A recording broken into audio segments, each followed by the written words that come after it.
So let me just recognize quickly our sponsors today, though. We do have Grand Casino Mille Lacs and Hinckley, Comcast Xfinity, Home Service Plus, Lockridge Grindle Nowen, PLLP, and Pan America. So let's go ahead and move right on to our program.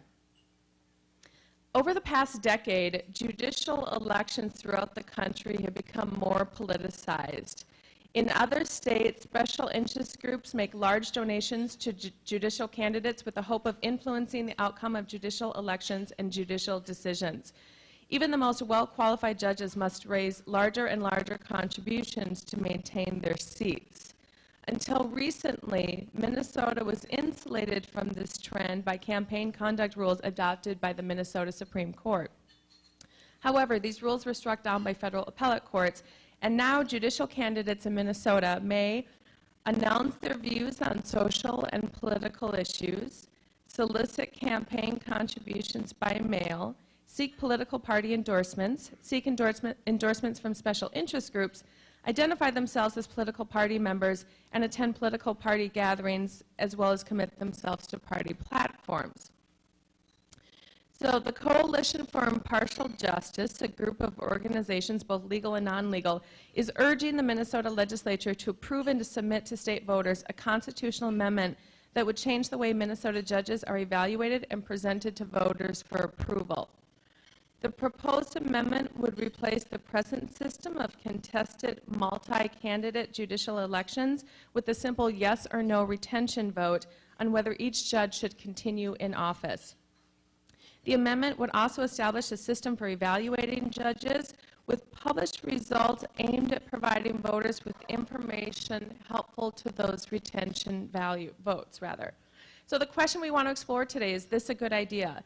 Should partisan politics play a role in judicial elections? What are the pros and cons to implementing such changes to the Minnesota judicial selection system currently in place?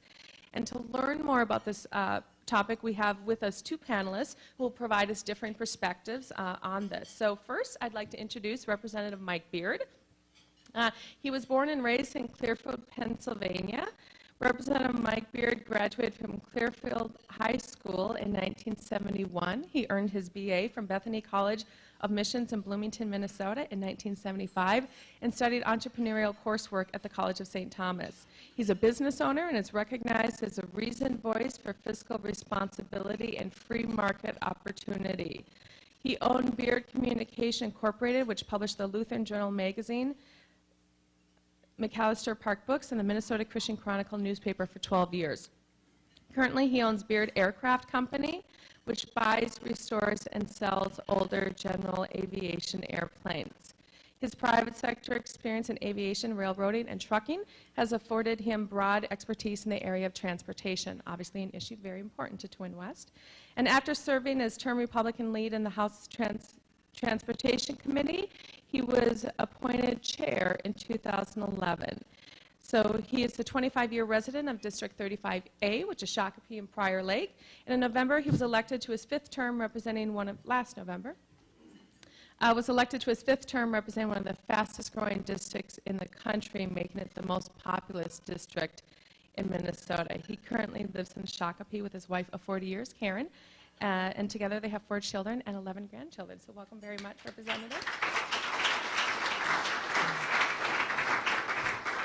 And now I would like to also introduce Senator Julianne Ortman. She was elected in 2002 to the Minnesota State Senate, representing the 10 cities and 11 townships comprising District 34, so Carver and northwestern Scott counties. And in 2011 earned a leadership position as chair of the Minnesota State Tax Committee. She is the first woman ever to hold this position. She also currently serves on the Judiciary and Public Safety Committee and the State Government Budget Committee. She earned her law degree from the University of Pennsylvania Law School after graduating from McAllister College in St. Paul. She has practiced law since 1989, primarily focused on business law and litigation, was the managing partner at Ortman and Associates from 1994 to 2006, and has been licensed to practice law in Minnesota, Virginia, and the District of Columbia. Beginning in 2007, she served as the Director for Finance for the Hennepin County Sheriff's Office, and in 2009 joined the Sheriff's Administration as a Senior Administration Manager. She resides west of the Twin Cities in Chanhassen with her husband, Ray, and their 4 children. So please join me in welcoming Senator Ortman.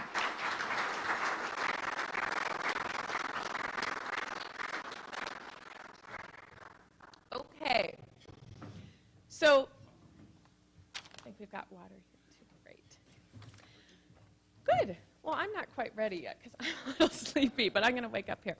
So, you know, this is something when I looked at this, I thought, okay, this is an issue I know nothing about. All I know is when I go to vote, I do all the elections, and I get to the back page and I look at judges. I'm like, would it be irresponsible for me to vote, not knowing who any? So this is a little bit about me, of needing to find out more. But I'd like to know how many people research and have information on who the judges are they're voting for in their district.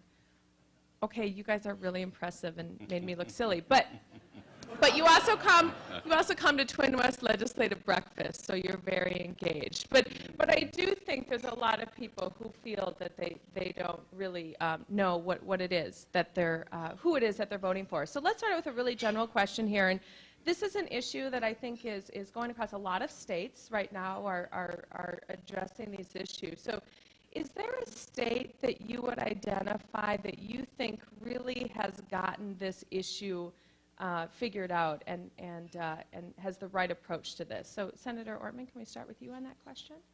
Well, I'm going to say thank you for having me this morning. This is a topic that I care very much about and have been outspoken on for many years. And you'll see an article that I wrote in Law and Politics magazine on this a few years ago. Clearly it needs to be updated, but the core issue is the same. I think now we've got Minnesota's system right, and I think after the U.S. Supreme Court stepped in, after decades of unconstitutional rulemaking and enforcement by the Minnesota Supreme Court, and said our elections were being held unconstitutionally for decades, now the Supreme Court has said, Minnesota, you will have meaningful judicial elections. Now we're just learning. Now we have to give it some time.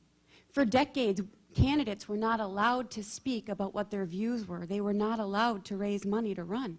And let me ask you 3 questions. Do you remember who the judges were that you voted for? Do you really need someone to tell you how to vote?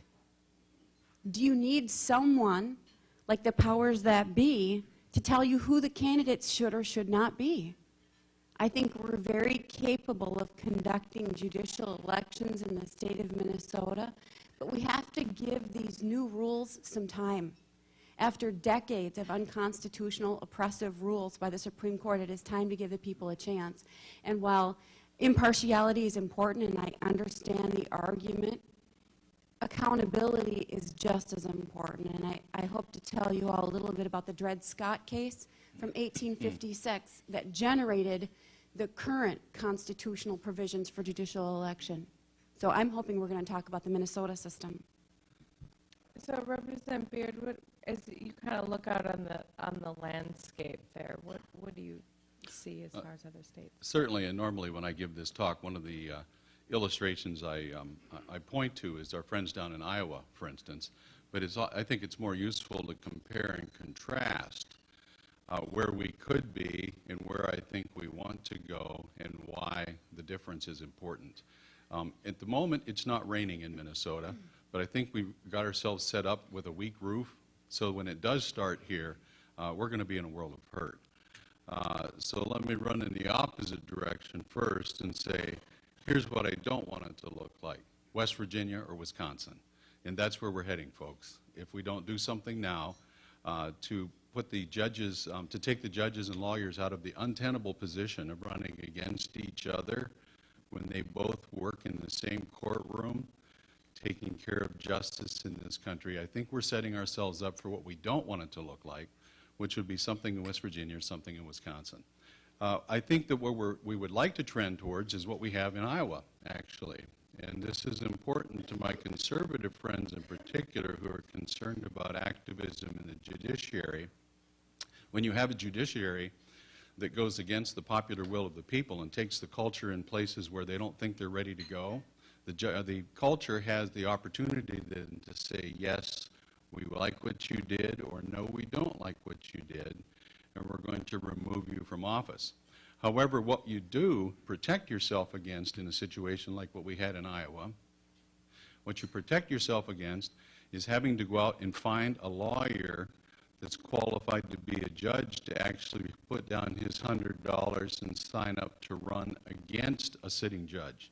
That's a very awkward, difficult, and untenable situation that we don't want to put ourselves in my opinion, and heading toward the position where the voters just say yes or no, and then the judiciary is appointed by the executive branch, I think is a much safer position for us to be in. So the long answer to your short question is, I think we'd want to trend towards Iowa, but we'll do it with a Minnesota touch. So this this change has occurred. So we could see these partisan elections in the judicial, but we haven't yet. Correct. In Minnesota. So Representative Beer, do you want to start with that? Why do you think we haven't seen that yet in Minnesota? And you said it's coming. So you know, let's look at the next election cycle that's coming. Do you think we'll start to see it there? I think the concept of retention elections has been around and actually preceded the good work, I will say, that I think Greg Wursel did for freedom of speech in this state. I think many of us chafed for years under the idea that somehow the judiciary was beyond actually identifying issues or even raising money and raising awareness about who a judge was. So when you went to the ballot box, you would know who you were voting for, at least have a passing knowledge. In my 30 years of political involvement and 12 years as a publisher, the most frequent question I got was not who you voting for governor or who do you like for U.S. Senate. Rarely did I get asked that question. Most often it was phone calls, panicked phone calls the night before election saying, who are these judges, what are they about, and where can I learn more about them? Who should I vote for? And we saw that in the fall off between the top of the ballot and the bottom of the ballot. People would get to the bottom, either flip a coin or just leave them blank, which basically was no vote at all. So the situation we had, and I think Senator Ortman identified it, because of some of the canons and some of the rules the Supreme Court had laid down here over the years, pretty much precluded any kind of a contested election. Even if there was one, the outcome was almost certain to be the incumbent being reelected because of the rules against active participation by the voters and becoming aware of who the candidates were and what they were about. I think the situation that we're proposing with House File 1666 and a proposed constitutional amendment will remove that. And I think, oh, by the way, I just want to make this point. This is not an outgrowth of the Wursel position as much as it was preceding that, and I think it's just an unfortunate event of timing that the Supreme Court did reaffirm that freedom of speech does indeed apply to the judiciary branch as well. And oh, by the way, here we are moving this forward. But I think this gives it added impetus because if we're going to have free and open elections in the judiciary branch, having a contest of personalities that puts us in a situation much like we saw in Wisconsin here last year, where pretty much very progressive elements and labor unions tried to take out a sitting judge for one purpose only, just like it was in the Wisconsin case.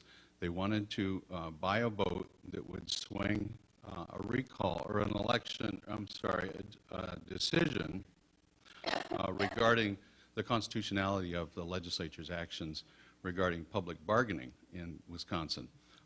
Hugely contentious, divisive, and you ended up with one person pitted against another person. Imagine the outcome or even the execution of that election had they had a retention system where the simple vote would have been, shall we keep the judge or not, yes or no, knowing that Governor Scott Walker probably would have picked the replacement, and then again, under the system that the House file I represent, that I'm carrying would represent, having to pick from a pool of judges. So there wouldn't be any particular person. I think it protects the integrity of the judiciary, and gives the voters a much clearer choice, yes or no, instead of I like Earl or I like Bill. Senator Ortman. Well, I don't think that there's any reason to believe that the voters will have any more information with one candidate on the ballot and no opportunity to have any kind of meaningful debate.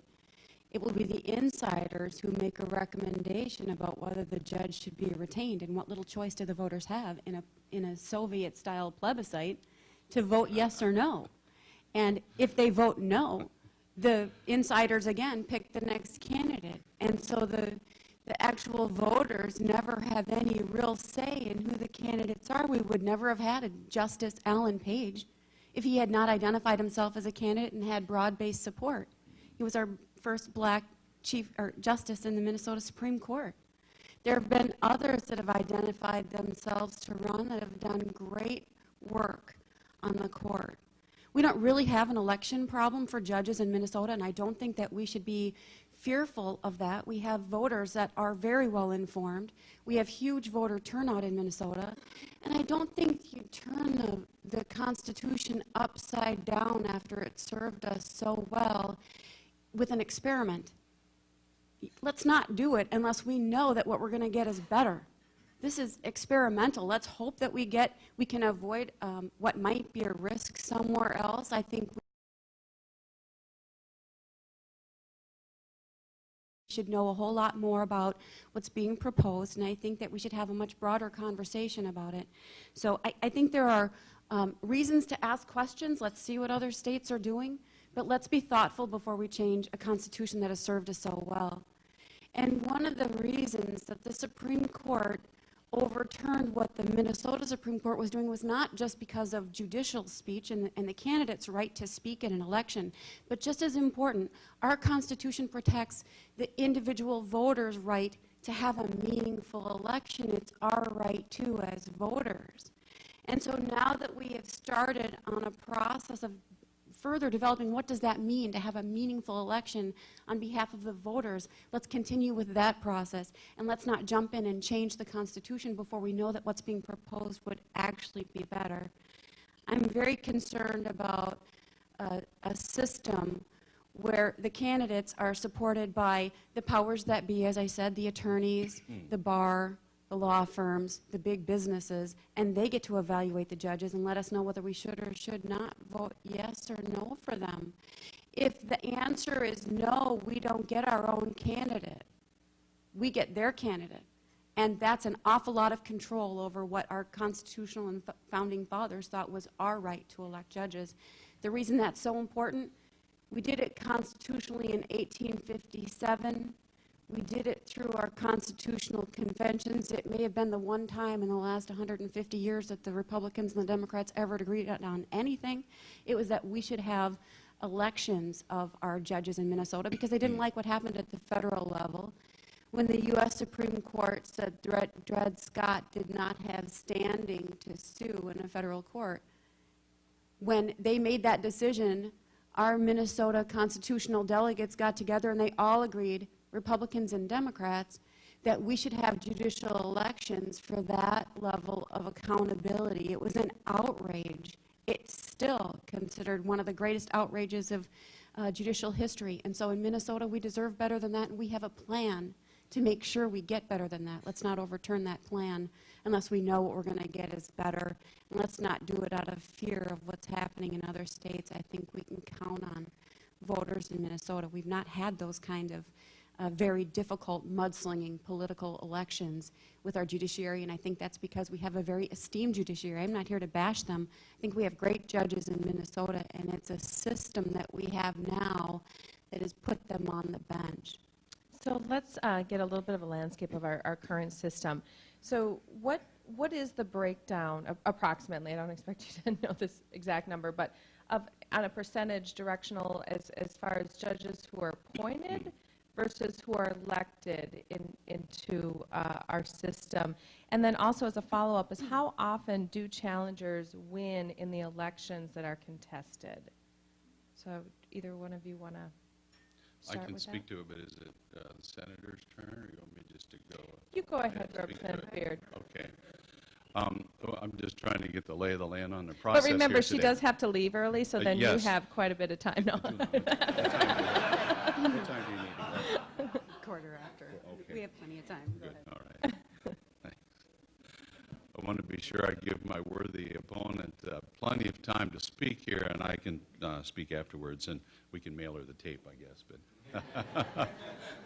But no, good question, because it's one that I think gives further evidence to the fact that our system is not working well as it's currently constructed. In 19 other states that have some form of retention election, I think they experienced the same thing in the wide open contested election system that we have here in Minnesota. In the last 5 election cycles, in this pile of information I have some, oh here we go, 89% of all judges ran with no opponent. Of the 11% who did, only 7% were overturned in the election process. So, in effect, the voters at the moment, 89% of the time in the election cycle, have no opponent on the ballot at all. The 11% of the time that they do, they return the judges, what would that be, 7 minus 100, 93% of the time. And in most of those cases, I would assert that the voters still had very small idea, except for activists like us who actually pay attention, very little idea about what the difference was between the two opponents and why they should vote for one versus the other.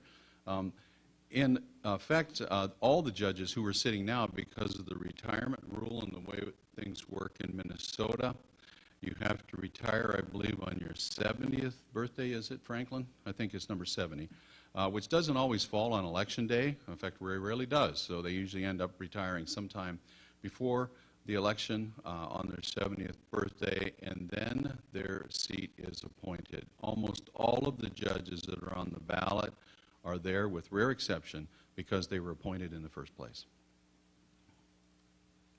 Well, I would say that makes my point exactly. We have all of these elections for judicial candidates. Most of them have such a leg up on any opponent because, number one, if you haven't noticed, they get incumbent status on the ballot.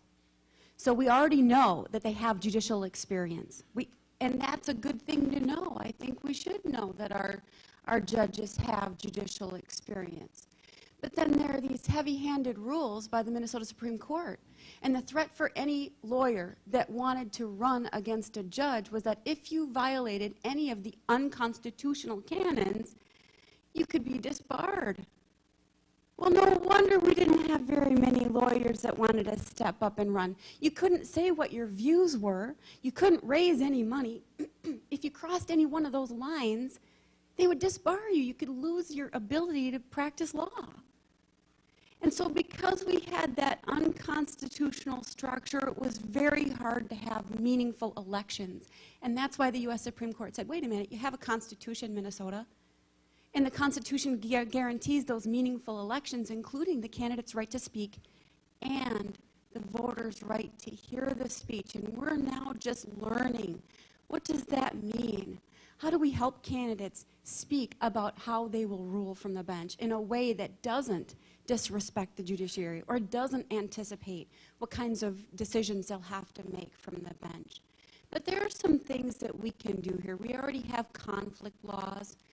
Judges already recuse themselves if there's any concern about their ability to be impartial. I trust that they will do that. We already have provisions in the courts where our parties in litigation or in criminal cases can ask that a judge be recused or taken off the bench if there's any potential for conflict. So I think we can trust them. But let's make sure that we have a history of running constitutional elections before we decide it's not going to work. So let me ask a question about the conflict and how, because I'm wondering if the kind of standards of what's determined to be conflict where a judge would recuse himself, if they consider these situations. So what if you have two attorneys before you, one gave you a political donation, the other didn't? Is that a conflict? Or if the person on the bench or the person who's on trial gave you a political contribution, is that a conflict? Well, I think that we leave that to the folks involved to decide depending on the circumstances. However, as I said, there are a couple of ways to address that. It's from the litigant side and also from the judicial side. The judge has the ability to recuse himself. You know, I filed a lawsuit in Carver County, and I was serving as a state senator at the time. I was representing another elected official. Every judge in the entire 1st Judicial District at that time, 38 of them all recused themselves. We have retired judges that can sit in. So there's every opportunity for a judge with any concern to recuse him or herself. Secondly, as I said, the litigants can also ask, without any questions being asked, they have an automatic right to recuse any judge for any particular reason.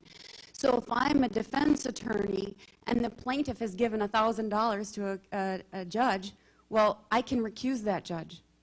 And so I think we should let the system work. Now that we've balanced out the system, let's see if it doesn't work. But as I said, we shouldn't be acting drastically to change it without much more thoughtful consideration of the issues and the proposed change. Senator Barrett, can you help put this into some context versus the business community? Why should the business, where's the relevance to the business community, and why should we be engaged and care about this issue? Well, the first reason, I think, is just because of the previous question you just asked, and I'd like to put a little different perspective on it from what my colleague just did. Only lawyers in Minnesota, only You say lawyers. that that's a lawyer and not lawyer. No. I happen to be a member of the bench. It's the How you say that is important. it's the Pittsburgh spin on things I put there, I guess. Anyhow, only lawyers can run to be judges. I think the Constitution says specifically, learn it in the law. I think it would be very difficult for me, who never even played a lawyer once in high school play, to actually file and run for judgeship. Lawyers make their living by standing in front of judges, whether they're doing business law or whether it's a criminal trial or a divorce case or whatever it is. That's where they make their living. As I look around this room, everyone in here, I believe, is a human being, and we carry with us then all the faults, flaws, and foibles of being human beings. We're not angels. So to expect someone to run a highly contested election and then appear in front of that very judge, a month, a week, a year later, on behalf of a client, I think does a great disservice to the client. Unless the client has ferreted that out and makes a fuss about it, I think that you should be paying attention to these things. One of the things that is greatly appealing about the retention system, and again, this is not an experimental system. 19 other states have been doing this for many years, and some with a great deal of success. Such liberal stalwarts, for instance, as Iowa, South Dakota, and Nebraska, I might point out, have been using this with a great deal of success because it does exactly that. It takes lawyers and judges out of an untractable and untenable situation and protects their clients and protects the integrity of the judiciary, because the voters, or the judges, answer only to the voters with a simple yes or no. Campaigning is allowed. Interest groups are allowed to intervene. Free speech is protected. Should we keep Judge Earl? The answer would be yes or no. All kinds of people can line up and campaign on that point. Judge Earl's mother's even allowed to write letters to the editor saying, please keep my son, if that's what you wish. But what you don't have is the person that wishes to replace the judge giving the appearance of being bought and paid for, like happened in the West Virginia case, where a coal company, and you know I'm very friendly to coal for power generation, so it grieves me that Massey Coal Company did this, but they very clearly bought a chief justice so that they could get an appeal overturned for a mining permit that they needed. Terrible way to do business. Terrible on the fabric of society, on the democracy, and on the judiciary's integrity in particular. That's why I think the business community should be paying attention. Senator Ortman, so same question. Why should the business community be concerned about this, and which model do you think is in the best interest of the business community? Well, I think I've said that I don't think we should we should be experimenting here. We have a system that is working, and we do need to let it continue to work, and we need to make our elections more meaningful with more experience. But I would say the District Judges Association don't support this. And the reason they don't is because a retention election is just as subject to political gamesmanship as anything else. If you're going to let the voters decide, and the question is either yes or no, how easy is it to do the postcard campaign that says vote no on Judge so-and-so because of X, Y, or Z? Because he or she didn't sentence a sexual predator the right way, or they didn't like a business decision that was made. It's just as easy with a retention election. In fact, a little easier with a retention election to get rid of a judge for a political reason. And so that's why the district judges in the state of Minnesota have not supported it. So I think we should be really careful here. There are other opponents as well. The business community does have an interest in this issue. I think it's in making sure that we have an accountable judiciary and a meaningful election with the ability to truly discern who our judges are. I think that the Twin West Chamber of Commerce has looked at endorsing judicial candidates. I think that should continue. I think we should know more about judicial candidates and not less. I don't think we should leave it to the political parties to do that. I, for one, have never been a big fan of the political party endorsements of judges, although it was done that way for the first 50 years in Minnesota. The parties did endorse judicial candidates until we ended up with the impartiality or the nonpartisan races in Minnesota, when all candidates in all elections were nonpartisan from the 1920s through the 1970s. There were no endorsements of any political candidate in 1973. Then the legislature then became partial again or partisan. And I think the political party is probably not the best plan, but I do think the business community should. I think that the bar definitely can endorse candidates, but I think we need to have the ability to put our own candidate on the ballot to make them meaningful and give them all the authority they need to speak freely about what's happening in our courts. Senator Ortman, I know that it is 8:15. I know you have to leave, so I want to give you an opportunity if there's anything that you haven't had an opportunity to say that you would like to. Well, I would say just finally, I think I've had a great opportunity to present my views here, and I appreciate that so much. I welcome your thoughts and concerns. We have a temptation this year, and I'd say some very strong urgency to put some issues on the ballot for constitutional changes.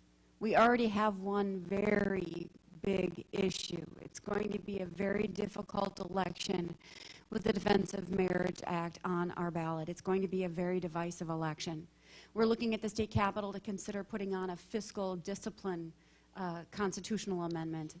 There are disagreements about whether it should be a 3/5 on taxation or whether it should be a 98% spending limit with 2% going to the reserve. To add in this type of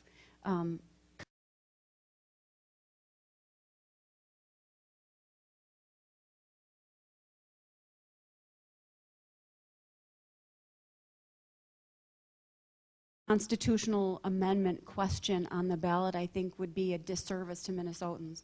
And I ask you to please look carefully at how it's being presented. Make sure it's not being presented in a misleading way that would let voters believe that we are improving judicial elections by turning them into retention elections. Make sure that we have a full and fair debate about what's being proposed and that the question is truly fair, because over the last several decades, they have not been meaningful elections under our U.S. Supreme Court standards and under our own constitutional standards.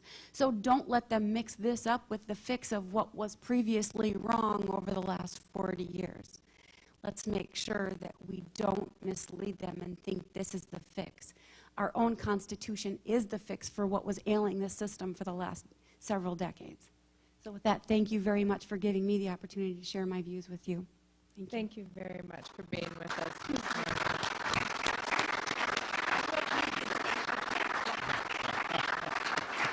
And if I could just say, I know there are enough of my colleagues and friends out there that are going to cover my back on the way out the door, so hopefully I won't need the tape. Well, it will be on local public television, so you could come back and watch it if you'd like.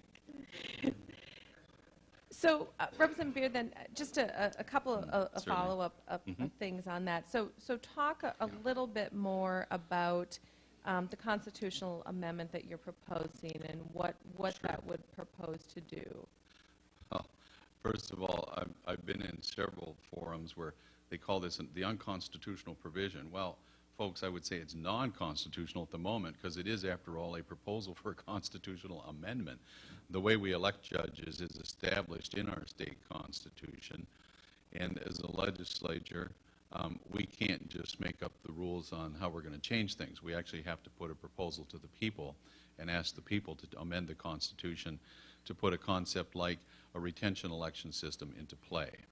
An important part of the amendment that we're proposing isn't just that you vote yes or no on a judge, but that there actually is then ensconced into the Constitution the requirement that the governor who does the appointing cannot appoint just friends and cronies. Back when Governor Quee was governor from 78 to 82, I think one of the best things he left us, part of his legacy, was the Merit Selection Commission process, where he worked with the legislature to create a panel that interviews, reviews, recruits, accepts applications for positions as judgeships in this state. And he used that commission, the recommendations from that commission, in his tenure to make the appointments that became available in the judiciary in this state. Without fail, every governor since has used that commission and only didn't use it at their own political peril. Governor Perpich was famous for ignoring the recommendations of the Perpich Commission, or the Merit Selection Commission. I think Governor Carlson came off the reservation a couple times, and Governor Pawlenty, of course, pointed his good friend, who was heading the Merit Selection Commission, to the Supreme Court, and we all know that he was an admirable judge and one of my colleagues in this endeavor to actually make the Merit Selection Commission a requirement going forward if the people adopt it. In conjunction with that, though, is part of the enlightening the electorate portion, and that is the creation of something called the Judicial Review Commission, constructed and patterned after the Merit Selection Commission, which bipartisanly has drawn accolades for its good work in being as non-biased as human beings can possibly be, and as even-handed as people can possibly be. We envision the Judicial Review Commission would do the same thing. Every judge then will stand for election after a period of time. I think the original bill called for 8 years. Personally, the author's in favor of a 6-year cycle for every judge to stand for a retention election. And within that election cycle, they will come before a Judicial Review Commission who will review their work and entertain comments from plaintiffs, defendants, attorneys, and others involved in the legal system. And if you want it, it's actually in the bill. I won't take time to read it to you this morning, but there actually is a very careful language that describes how they will measure a judge. It won't be on how they feel about a certain decision. That's not the point. But their learnedness in the law, the way they handle the courtroom, treat the people in their courtroom, and so on and so forth, are described in detail. And those folks then will rank either a judge as highly qualified, qualified, or not qualified. They will do that sufficiently before the election so that a judge can appeal, or a judge can actually take steps to improve the ranking to at least a qualified position if they're ranked not qualified. Those rankings will not appear on the ballot. They will be made available to the public through the website or any interest group that wants to say, look, this judge is not qualified.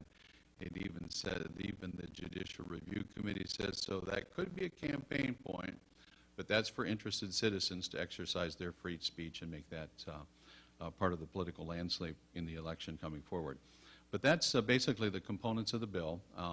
If a judge is removed via retention election, the voters say, no, we don't want this person on the bench anymore, the judge or the governor must appoint from candidates that are sent to him from the Merit Selection Commission. That is a change from current law, and that's one of the things we're asking the electorate for. Can I speak a little more about that? Because I think that's part of the strength of the proposal that Senator Magnus and I are carrying in the legislature this year.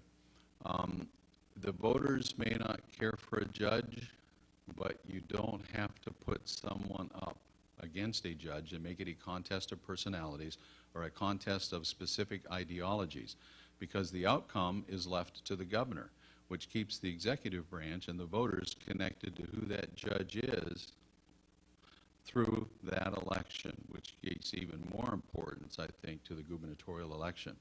A judge that is appointed will be on the bench for a minimum of 3 years, I think the way the law is written, before they stand for retention election, but they will also stand for retention election not too long after their appointment. They can't be stand for election within the first year. I guess that's the way it says it. So the effect is it makes it a 3-year cycle, because the way the bill is drafted, I believe a third of the judges will be up every 2 years. A portion will be up every 2 years. So we won't run the risk, in case you were thinking, of the entire judiciary being thrown out on their ear if we have a throw the bums out year. We won't be hamstrung in the judiciary. Only a portion of the judges will be up every election cycle. So let me ask just one more question. So Certainly. you had talked earlier about what we don't want is what's happened in Wisconsin, and I apologize, was it Virginia or West Virginia? West was the other Virginia. example, West Virginia. Certainly. Not to confuse the two.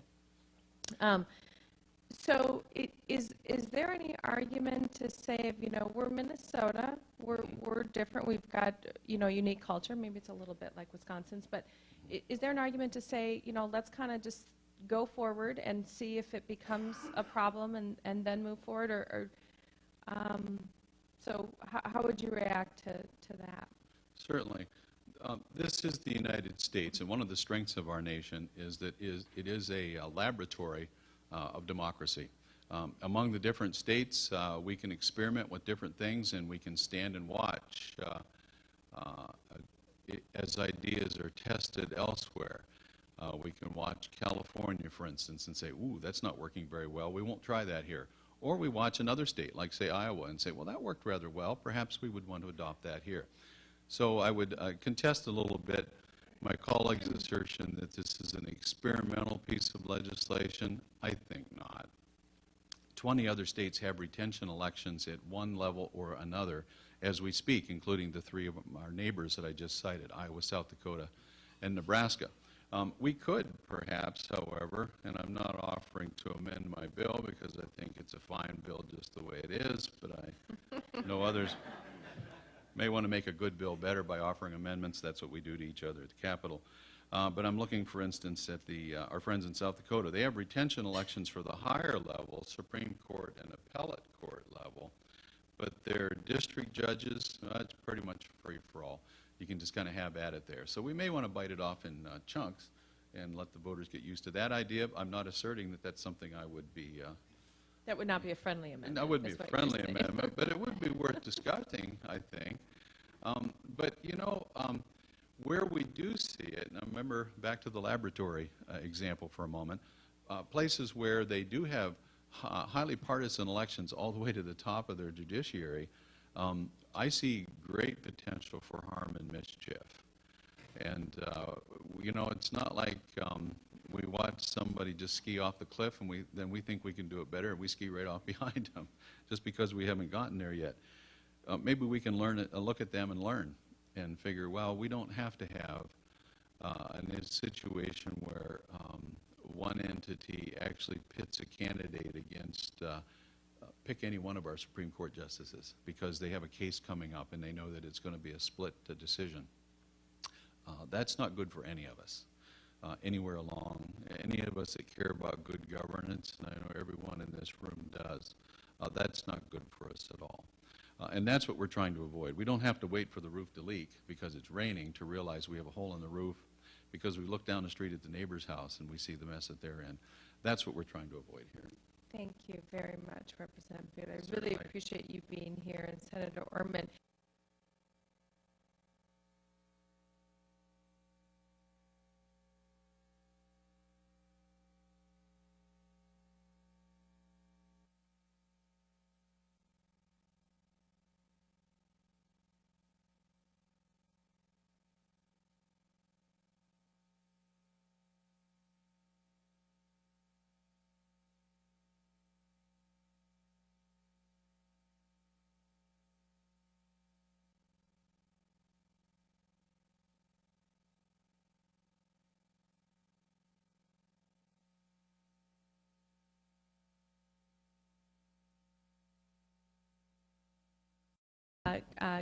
First, our series sponsor, Grand Casino Mille Lacs and Hinckley, and Bob is hiding at the door there, so pop your head and bob and wave. But Grand Casino Mille Lacs and Hinckley is sponsoring each of these 10-month series, so thank you very much. We know that Grand Casino Mille Lacs and Hinckley is a nationally recognized as leading gaming and entertainment destination resorts with comfortable hotels, first-class restaurants, and headline entertainment acts. So as you've seen in their TV ads, they specialize in helping people create their Grand Casino stories. So Grand Casino, thank you very much. We also have Comcast Xfinity. Comcast actively partners with local organizations like the Chamber to make our communities better places to live, work, and play. From courtesy services for schools and libraries to fiber solutions for local businesses, Comcast is proud to offer the Twin Cities area some of the fastest internet speeds available in the country. They tape each of these breakfasts for viewing on the Twin West website and through Comcast On Demand. So thank you very much, Comcast, and thank you, Michelle Glenn, for being here. Thank you very much. Home Service Plus is a local expert providing appliance repair, maintenance, and heating and cooling equipment sales. Home Service Plus has helped keep Minnesotans warm for over 80 years and is ready to help homeowners with the best trained technicians and the state's largest parts inventory. Complete information, including current offers, is available at hsptoday.com. Home Service Plus, thank you very much.